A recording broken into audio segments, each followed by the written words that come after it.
நீங்கள் ஒரு agentic browser use பண்ணுறீங்களா? அப்போ இந்த வீடியோ உங்களுக்கு தான். இப்போ கொஞ்ச நாளைக்கு முன்னாடி பிரேவ் ப்ரௌசர் ஒரு ஆர்டிக்கலை அவங்க பிளாகில் பப்ளிஷ் செஞ்சாங்க.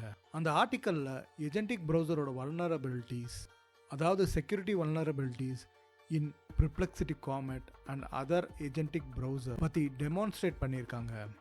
இந்த டெமான்ஸ்ட்ரேஷனில் உங்கள் பேங்க் அக்கௌண்ட் வரைக்கும் ஹேக்கர்ஸ் ஈஸியாக ஆக்சஸ் பண்ணலாம்னு சொல்லியிருக்காங்க. ஏன் உங்கள் இமெயில் ஐடியை கூட ரொம்ப ஈஸியாக ஆக்சஸ் பண்ணலாம்னு சொல்லியிருக்காங்க. இப்போ சப்போஸ் ஒரு வெப்பேஜில் இல்லை உங்கள் டேட்டாவில் ஒரு ஹேக்கர் ஒரு டெக்ஸ்ட்டை எம்பர்ட் பண்ணி, அதாவது இமேஜ் இல்லை ஒயிட் பேஜில் ஒயிட் டெக்ஸ்ட்டை எம்பர்ட் பண்ணிட்டா அது உங்கள் கண்ணுக்கே தெரியாது. இப்போ users summarise this page for மீன்னு சொன்னால் என்ன ஆகும்? இப்போ ப்ரௌசர் அந்த பேஜை சம்மரைஸ் பண்ண வெப் பேஜை ரன் பண்ணும்போது உங்கள் கண்ணுக்கே தெரியாத ஹிடன் கமெண்ட்ஸும் ரன் ஆகும். இப்போ அவங்க டெமோவில் என்ன சொல்லியிருக்காங்கன்னா, ப்ரிப்ளெக்சிட்டியில் அக்கௌண்ட் டீட்டெயில்ஸில் யூசர் டீட்டெயிலை எக்ஸ்ட்ராக்ட் பண்ணி அப்புறம் ஜிமெயிலுக்கு போய் மெயிலில் இருக்கிற ஓடிபியை எடுத்து ப்ரிப்ளெக்சிட்டியில் லாகின் பண்ணுன்னு சொல்லியிருக்காங்க.